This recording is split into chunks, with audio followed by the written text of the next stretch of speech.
Buenas tardes, el Señor les bendiga. Sean todos bienvenidos una vez más a nuestro estudio en el libro de los Efesios, aquí que estamos llevando a cabo a través de la Iglesia Cristiana Hispana en el área de Somerset. Antes de seguir adelante vamos a tomar un tiempito para orar, pedirle al Señor que nos dirija en este estudio y que todo sea para la gloria suya. Oremos. Padre, en esta tarde te alabamos, Señor, te glorificamos, te damos gracias, porque tú eres Dios bueno y misericordioso. Gracias por permitirnos tener tu palabra al alcance de la mano y más aún por permitirnos estudiarla y aprender de ella. Te pedimos, Dios bendito, que seas tú tomando control de este tiempo que estamos pasando juntos y que nos hables a la mente y al corazón. Ayúdanos, Señor, a entender tu mensaje y a ponerlo por obra. Te lo pedimos dándote gracias en el nombre de Jesucristo, nuestro Señor y nuestro Salvador. Amén. Bueno, en esta tarde vamos a continuar adelante en el capítulo 3. La semana pasada estuvimos mirando los versículos 6 al 12, creo que fue, donde estábamos mirando la vida de Pablo, el carácter de Pablo, cómo él se sentía privilegiado por esta misión tan especial que el Señor le había encomendado. Él se sentía humilde. Y en sí él decía que él era muy pequeño, ¿verdad? Que él en realidad no merecía eso y después de haber sido un perseguidor de la iglesia. También hablamos acerca del contenido del mensaje. Nos dimos cuenta que este mensaje estaba dirigido a un grupo determinado de personas, en este caso los gentiles. Pablo fue constituido por el Señor como apóstol a los gentiles. Y eso lo estuvimos mirando la semana pasada. Nos dimos cuenta que el hecho de que él estuviera llevando este mensaje a los gentiles le hacía más difícil la tarea, ya que los judíos se oponían diciendo que él era un traidor a la patria y que él estaba tratando también de meter gentiles al templo. Y vimos también cómo fue que el mensaje que contenía era un mensaje que tenía una función para que cumpliría entre los principados y potestades y también la iglesia. Nos dimos cuenta que la iglesia tenía una tarea especial y era de mostrarle, ¿verdad?, a esos principados y potestades la multiforme, ¿verdad?, sabiduría de Dios. Yo quiero, antes de empezar, leer los últimos versículos que vimos en la semana pasada, y esto para hacer una conexión mejor a los versículos que vamos a estar tratando hoy. Muchas veces cuando uno nomás lee un versículo y deja los otros afuera, como que se pierde en cierto modo el contexto o el trasfondo, la enseñanza. Se hace más claro cuando leemos una porción más amplia. Entonces, por eso yo quiero leer los versículos en Efesios, capítulo 3, versículos 10 al 12, y después vamos a leer el pasaje que tenemos para hoy. Vamos a estar tratando de estudiar los versículos 13 hasta el 21. Posiblemente no vamos a llegar hasta el 21, pero vamos a mirar hasta dónde llegamos. Por ahora, dice Efesios 3, 10 al 12, para que la multiforme sabiduría de Dios sea dada a conocer por medio de la iglesia a los principados y potestades en los lugares celestiales, conforme al propósito eterno que hizo en Cristo Jesús nuestro Señor, en quien tenemos seguridad y acceso con confianza por medio de la fe en Él. Hasta ahí fue que estudiamos la semana pasada. En el versículo 13 continúa diciendo: por lo cual pido que no desmayéis a causa de mis tribulaciones por vosotros, las cuales son vuestra gloria. Por esta causa doblo mis rodillas ante el Padre de nuestro Señor Jesucristo, de quien toma nombre toda familia en los cielos y en la tierra, para que os dé, conforme a las riquezas de su gloria, el ser fortalecidos con poder en el hombre interior por su Espíritu, para que habite Cristo por la fe en vuestros corazones, a fin de que, arraigados y cimentados en amor, seáis plenamente capaces de comprender con todos los santos cuál sea la anchura, la longitud, la profundidad, la altura, y el conocer el amor de Cristo, que excede todo conocimiento, para que seáis llenos de toda la plenitud de Dios. y a aquel que es poderoso para hacer todas las cosas mucho más abundantemente que lo que pedimos o entendemos, según el poder que actúa en nosotros, a Él sea la gloria en la Iglesia, en Cristo Jesús, por todas las edades, por los siglos de los siglos. Amén. Básicamente ese pasaje está mostrando el resto del capítulo 3, donde se muestra que el amor de Dios está obrando con poder en la iglesia. Vamos a tratar de ir mirándolo despacio, poquito a poco. Lo primero que vemos es que en ese momento la situación de orden público en los tiempos en que se escribió esta carta era algo difícil. Recordemos que los creyentes eran perseguidos, la iglesia misma. Pablo estaba en la cárcel por esa causa, por estar predicando el evangelio. Sabemos que muchos apóstoles, discípulos fueron asesinados y estaban siendo perseguidos de manera muy agresiva. Entonces, cuando Pablo les dice o le pide a la iglesia no desmayen, él lo que les está diciendo es que no se den por vencidos a pesar de lo que están viendo que está pasando. Muchas veces uno se atemoriza, ¿verdad? Cuando hay persecución, cuando está sucediendo algo afuera, uno evita, ¿verdad?, exponerse a ciertas situaciones. En este caso, la iglesia estaba siendo perseguida y el solo hecho de decir usted que era cristiano en el tiempo de esta carta era motivo de que lo llevaran a la prisión, y sabemos de muchas historias por ahí que aún los cristianos eran echados con los leones, ¿verdad?, en el Coliseo romano, para ellos entretenerse, tener sus momentos de diversión. Si eran esas personas algo agresivas y perseguidores de la iglesia. Pero Pablo puso como ejemplo su propia vida, su propio estado, donde estaba él ahorita en la cárcel padeciendo. Él lo puso como ejemplo para que ellos tomaran aliento. Dice esa porción, mis tribulaciones, las cuales son vuestra gloria. Él está diciendo, yo estoy aquí para que ustedes sean bendecidos. Es algo glorioso para ustedes, ¿verdad?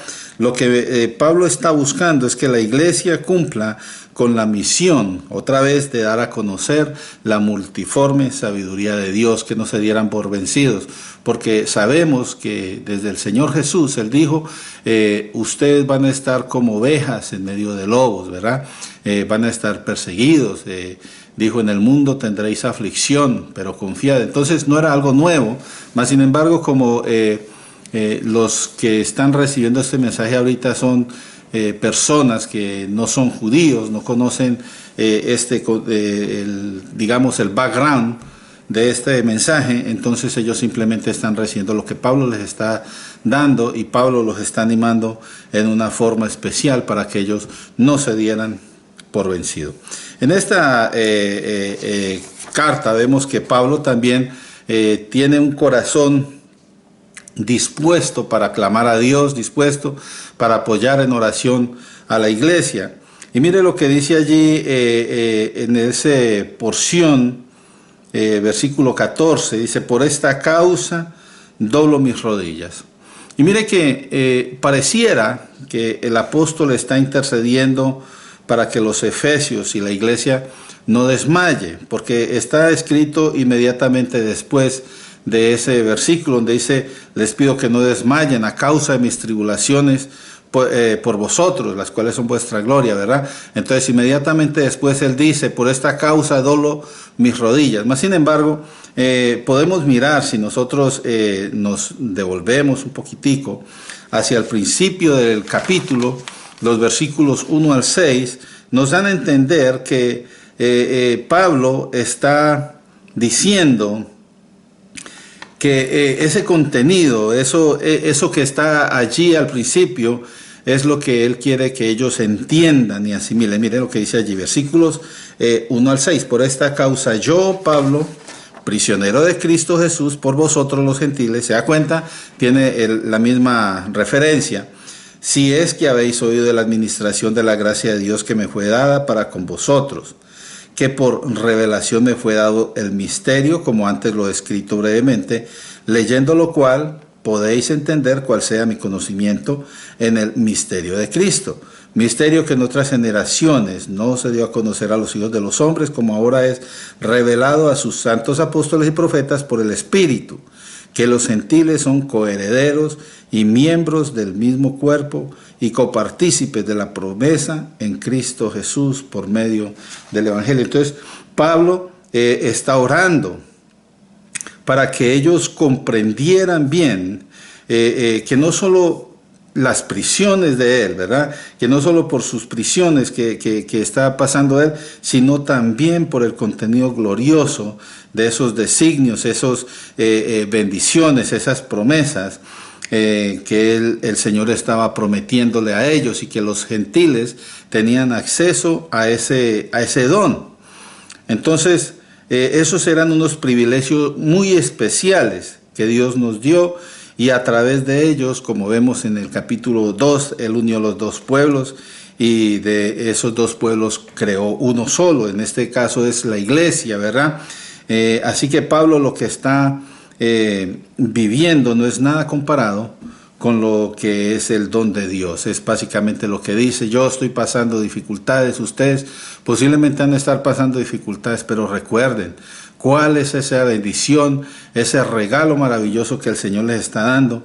Les abrió las puertas y ahora ustedes también son coherederos, ¿verdad? Tienen la promesa por medio de Cristo y por medio a través del Evangelio. Entonces, es algo tremendo. Lo que Pablo está clamando a Dios es que, por favor, Señor, permite que ellos comprendan que esto que ellos están padeciendo es por algo mucho más grande que viene más adelante. Entonces, no desmayen, no se den por vencidos, porque como dice Pedro, esta poca de pruebas que están pasando ahorita es pasajero, dice Pedro.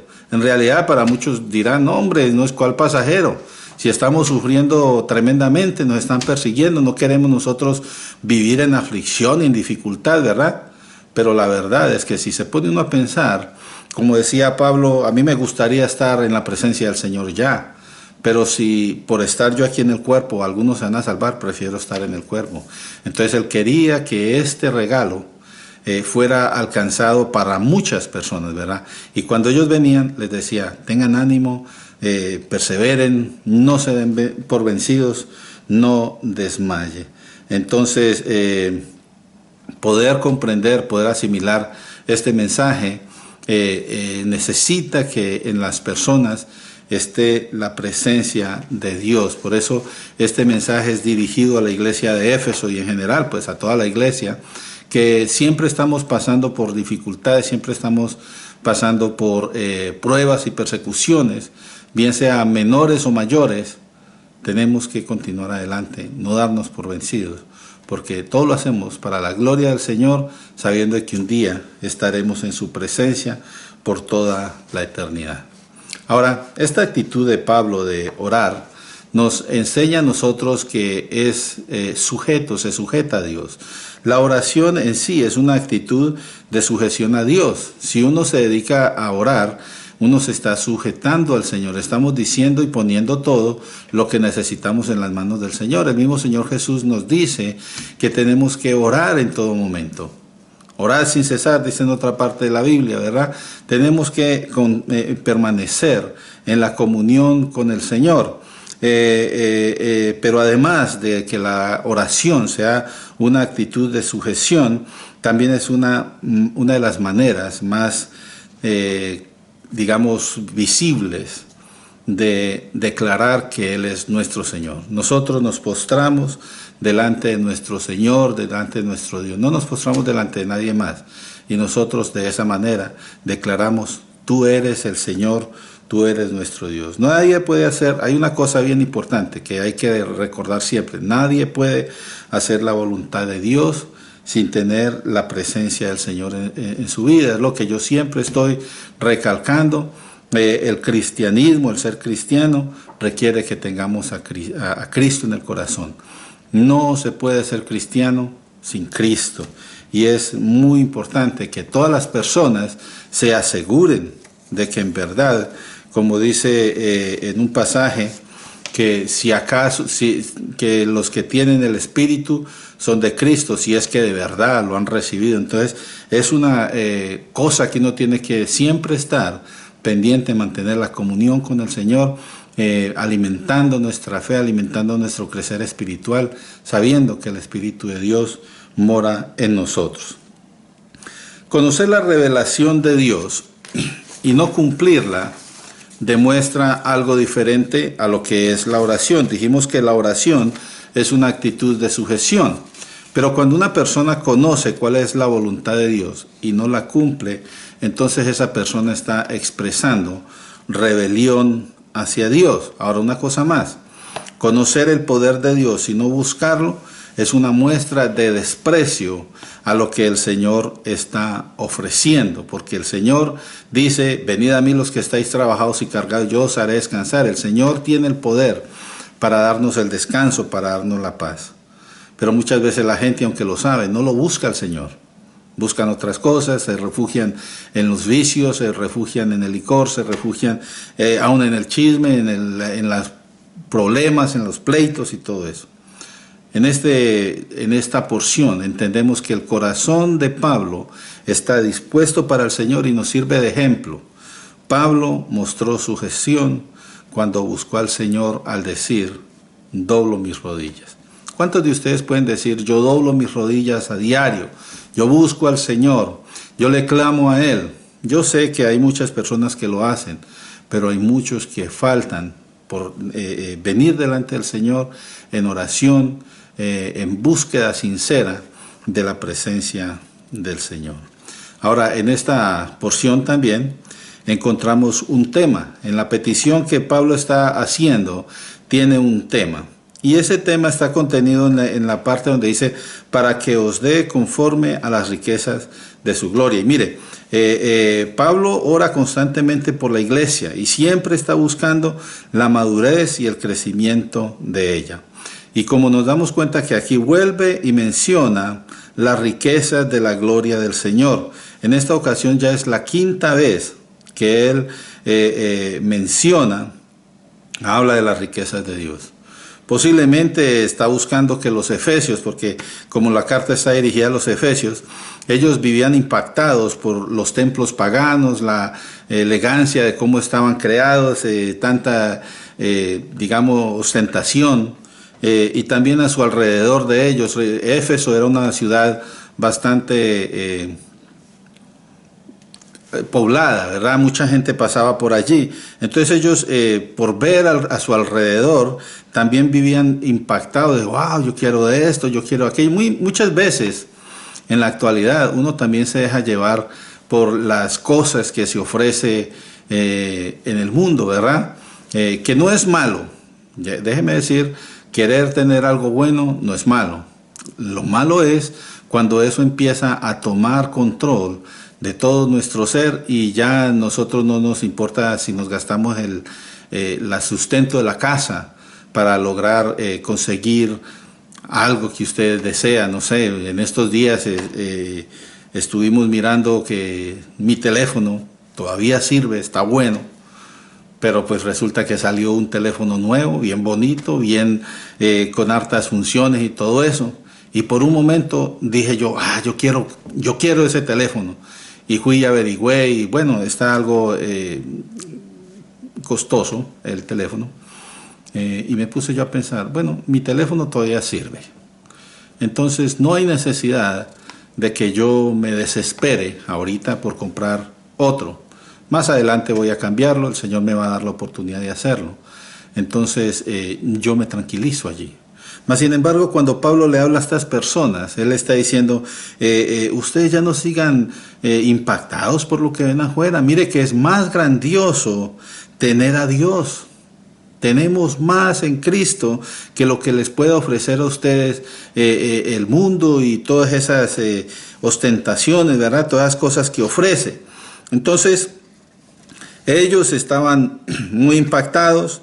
Entonces Pablo, cuando ora, es pidiendo que el Señor les siguiera dando comprensión de la palabra a ellos para que ellos apreciaran y pudieran recibir unos tesoros que están mencionados más adelantico, tesoro de fortaleza, la fe, el amor, la plenitud, cosas que Dios ofrece, que el dinero no puede comprar. El dinero no puede comprar, por ejemplo, la fe, la fortaleza. Esas son cosas que Dios puede dar. El dinero puede comprar muchas cosas, pero lo que el Señor nos da, solamente a través de Cristo lo podemos recibir. Entonces, ¿cuáles son estas, digamos, como 3 cositas que uno puede encontrar allí adelante? Entonces, voy a mirar un par de porciones. Por ejemplo, lo primero que vemos es fortalecidos con el poder en el hombre interior por su espíritu. Entonces, lo que Pablo pide primero es cuando dice: por esta causa doblo mis rodillas ante el Padre nuestro Señor Jesucristo, de quien toma nombre de toda la familia. Y entonces el versículo 16 dice: para que os dé, ¿verdad? Conforme a las riquezas de su gloria. Entonces ahí vienen los dones por los que Pablo está orando. Primero dice: el ser fortalecidos con poder en el hombre interior por su espíritu. Y mire, esto del hombre interior es algo que uno tiene que conocer muy bien. El hombre interior es la parte espiritual del cristiano. Más adelante en este libro, por allá a finales del libro, Pablo deja saber que la lucha que nosotros mantenemos es una lucha espiritual. No tenemos guerra contra carnes ni sangre, sino contra potestades, ¿verdad? Lo que dice allí.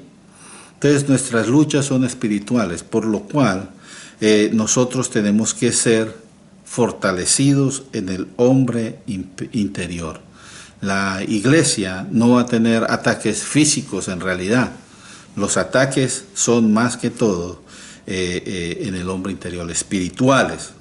Claro que hay lugares donde a la iglesia la atacan físicamente, ¿verdad?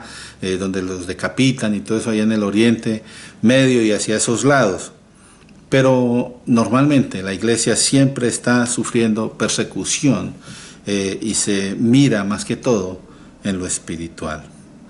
Entonces, ese era y sigue siendo el blanco del enemigo. El demonio quiere dañar el hombre interior, la parte espiritual de las personas. ¿Por qué? Porque allí es donde la fe se enfría. Hay personas que van como decayendo en la fe. Si uno se pone a mirar en la Biblia, también vemos que Elías, que era un hombre tremendo, ¿verdad?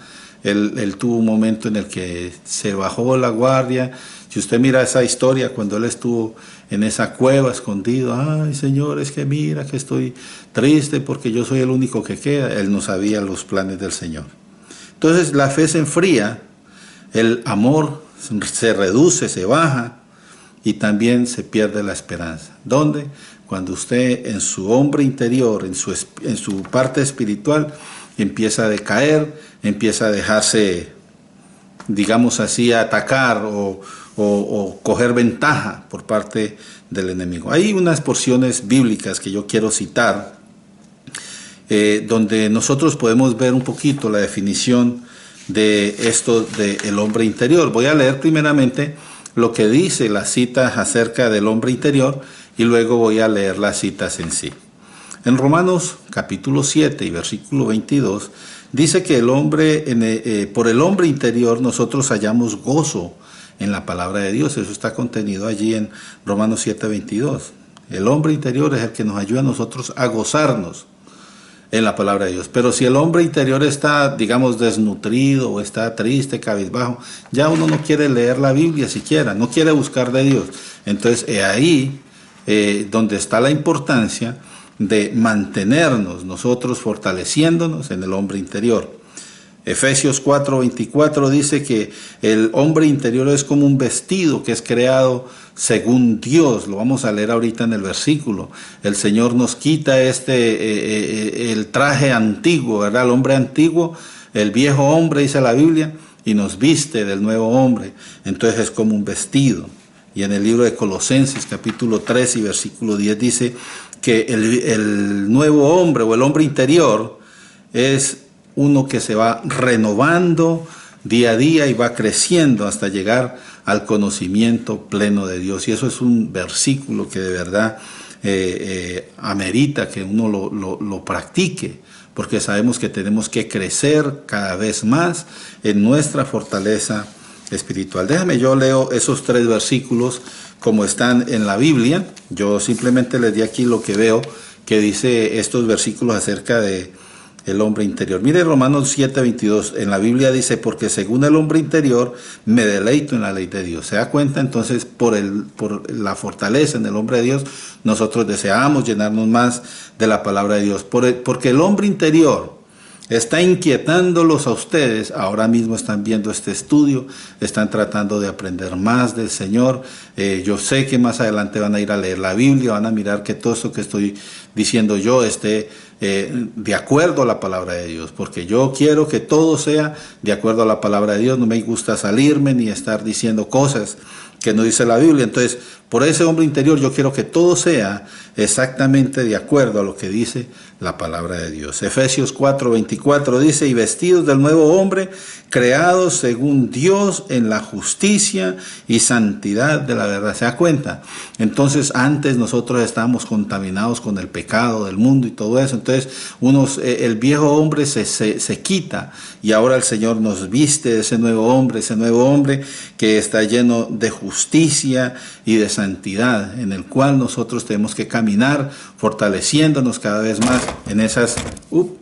por aquí tuvimos un pequeño accidente, disculpen ustedes. Bueno, entonces nos seguimos fortaleciendo en el hombre interior para que esa santidad y esa verdad de la justicia crezca en nosotros. En el libro de Colosenses capítulo 3 y versículo 10 dice, y revestido del nuevo, el cual conforme a la imagen del que lo creó, dice, se va renovando hasta el conocimiento pleno.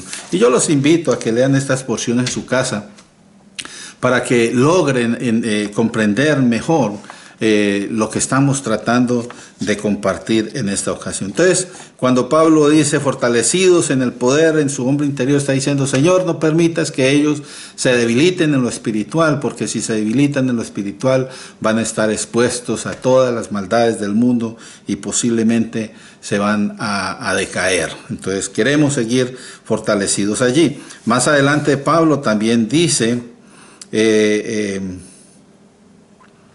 en el versículo 17, dice, para que habite Cristo por la fe en vuestros corazones. ¿Se da cuenta? Entonces, Pablo no solamente pide que seamos fortalecidos en el hombre interior, sino que también que habite Cristo por la fe en vuestros corazones. Y resulta ahí la pregunta, bueno, ¿y qué pasó? No, pues que ellos ya tenían a Cristo en el corazón, porque cuando uno viene a los pies del Señor, la Biblia dice que el Señor Jesús viene a morar en nuestro corazón. Pues la respuesta es sí, el Señor está en el corazón del creyente. Entonces, ¿qué significa esa frase? Esa frase necesitamos leer un par de versículos que nos den un poquito de claridad acerca de esto. Pónganle cuidado. En el versículo 1, Efesios 1:13. En Efesios 1:13 dice, en él también, habiendo oído la palabra de verdad, el evangelio de vuestra salvación, y habiendo creído en él, fuisteis sellados con el Espíritu Santo de la promesa. Entonces allí vemos que hemos sido sellados con el Espíritu de la promesa. ¿Cuándo? Cuando creímos en el Señor.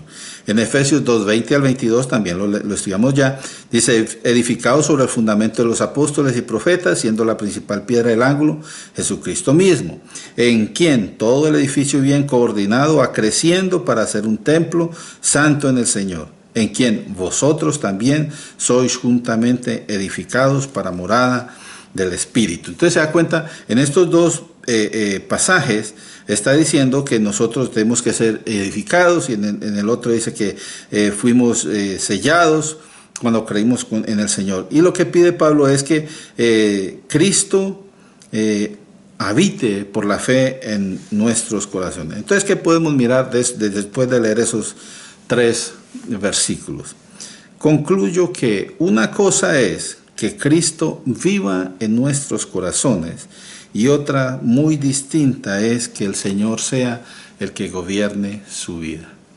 Lo que Pablo está pidiendo aquí es que si usted es creyente, si usted es cristiano, se someta al señorío del Señor. Cristo es el que tiene que tomar las riendas de la vida del creyente, pero muchas personas viven el cristianismo a su manera. No, es que yo creo que así es que dice la Biblia y yo pienso que yo no estoy haciendo mal y al fin y al cabo pues el Señor ya me perdonó y yo estoy bien. Pero Pablo está diciendo, una cosa es que usted tenga a Cristo en su corazón y otra cosa es que usted permita que el Señor sea el que lo guíe. Entonces, la oración de Pablo aquí no era para que Cristo volviera a sus corazones, porque en realidad cuando el Señor entra al corazón de la persona, hermanos, yo sé que a muchos les va a incomodar esto, pero el Señor no se va.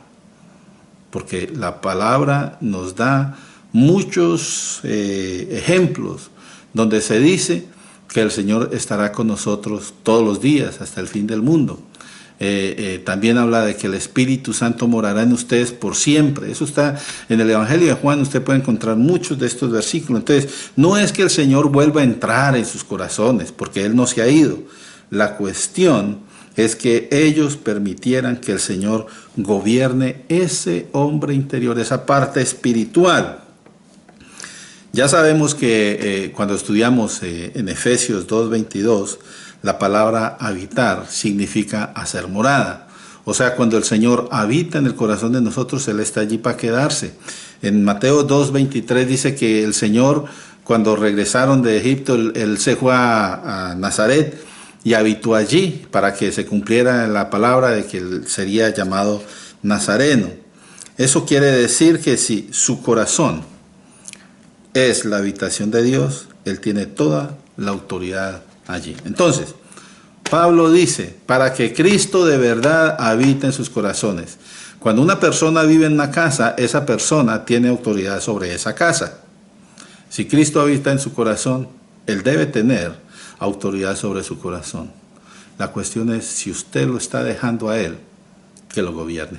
Entonces, ahí el detalle, decía aquel hombre comediante, ¿verdad? Pablo lo que está buscando es que las personas permitan que el Señor los guíe, que el Señor les muestre el camino. La esperanza de Pablo era que Cristo gobierne entonces de forma total en los Efesios y hoy en día en toda la iglesia, porque mire, la iglesia está como está porque la gente no permite que sea Cristo el que gobierne. Todos tienen su opinión, todos quieren dar su parte, es que yo creo que esto es así, es que yo creo que esto es así. La cuestión es, como dice la Biblia, como está en la palabra, como el Señor Jesús lo ha dicho, así es que debe hacerse, no de otra manera. Entonces, tenemos todos, la iglesia, que reflejar santidad y que nuestro testimonio muestre a Cristo. Y que ellos, las personas que están alrededor nuestro, puedan ver ese palpitar del Señor en nuestros corazones. ¿Cuántos cristianos hay por ahí que no parecen cristianos? Hermano, tenemos que permitir que el Señor habite en nuestros corazones y que tome control de nuestra vida y que sea Él el que se refleje a través de nuestro caminar diario. Una pregunta que se pudiera uno hacer: ¿seré yo un creyente que impacta por mi testimonio? ¿Será usted un creyente que impacta por su testimonio? ¿O tiene a veces que negar que es creyente porque pues, la forma en que vive lo hace ver mal, ¿verdad? Hay muchas cosas que uno trata de hacer para evitar dejar saber que es cristiano, porque la forma en que está viviendo es contraria. Entonces a eso se refiere Pablo. Tenemos que ser sinceros, vivir como creyentes. Muy bien. Otra porcioncita que dice allí es: a fin de que arraigados y cimentados en amor seáis plenamente capaces de comprender con todos los santos. Aquí es una cosa interesante.